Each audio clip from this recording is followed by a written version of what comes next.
Hi, St. Paul family. The Hartmans are home, and we are doing our best to social distance so that we can get back to normal um, and be in school and see everybody at school and at church again.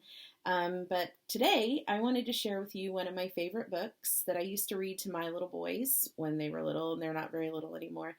But when my boys were little, this was one of our favorite stories that we read. And it really is great for this season that we're in. It's called, you probably have heard it, The Tale of Three Trees. And it is a folk tale, so those of you who have had me in class know how much I love folk tales and literature and things of that nature. So um, I'd like to share this with you today. The Tale of the Three Trees. Once upon a mountaintop, three little trees stood and dreamed of what they wanted to become when they grew up. The first little tree looked up at the stars twinkling like diamonds above him. I want to hold treasure, he said. I want to be covered with gold and filled with precious stones. I will be the most beautiful treasure chest in the world.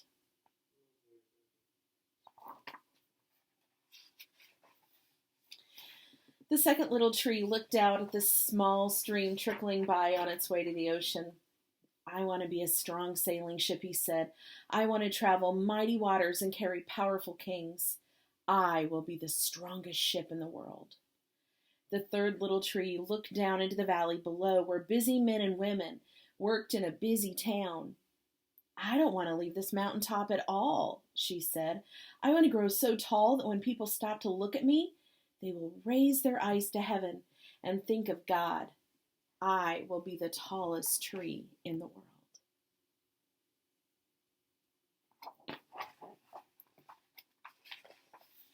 Years passed. The rains came. The sun shone, and the little trees grew tall. One day, three woodcutters climbed the mountain.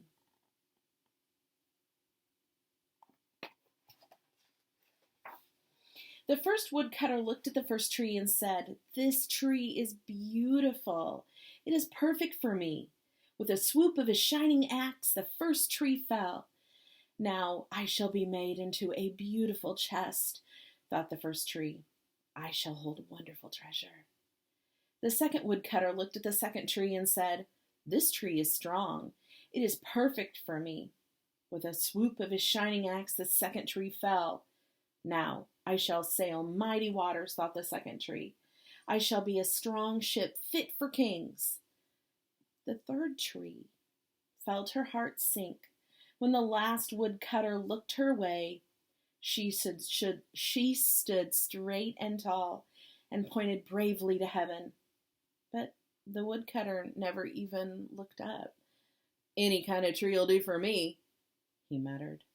And with a swoop of his shining axe, the third tree fell.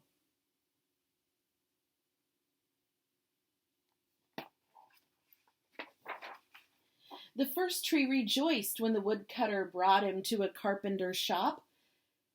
But the busy carpenter was not thinking about treasure chests. Instead, his work-worn hands fashioned the tree into a feed box for animals. The once beautiful tree was not covered with gold or filled with treasure. He was coated with sawdust and filled with hay for hungry farm animals.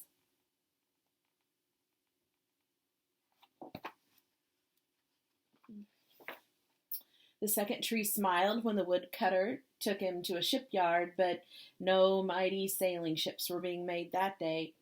Instead, the once strong tree was hammered and sawed into a simple fishing boat. Too small and too weak to sail an ocean or even a river, he was taken to a little lake. Every day, he brought in loads of dead, smelly fish.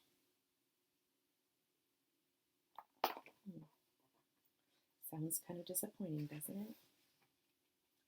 The third tree was confused when the woodcutter cut her into strong beams and left her in a lumber yard. What happened? The once tall tree wondered. All I ever wanted to do was stay on the mountaintop and point to God.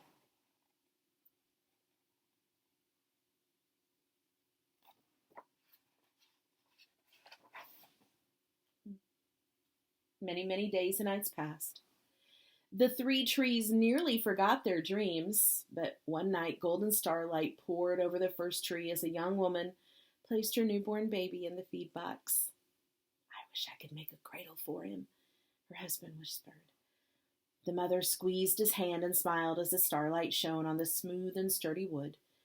This manger is beautiful, she said.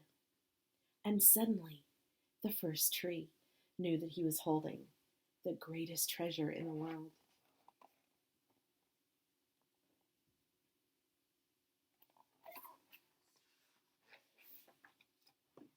One evening, a tired traveler and his friends crowded into the old fishing boat. The traveler fell asleep as a second tree quietly sailed out into the lake. Soon a thundering and threshing storm arose. The little tree shuddered. He knew he did not have the strength to carry so many passengers safely through the wind and the rain. The tired man awakened. He stood up, stretched out his hand, and said, "Peace." The storm stopped as quickly as it had begun, and suddenly the second tree knew he was carrying the King of heaven and earth.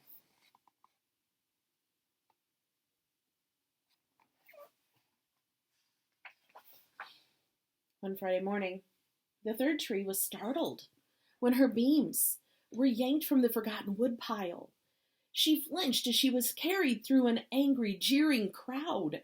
She shuddered when soldiers nailed a man's hands to her. She felt ugly and harsh and cruel.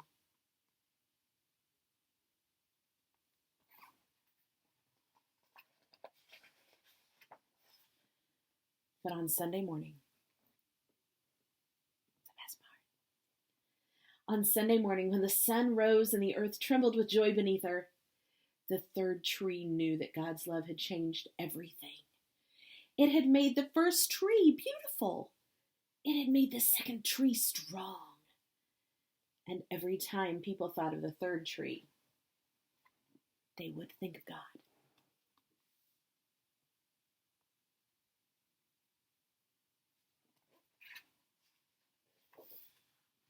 That was better than being the tallest tree in the world.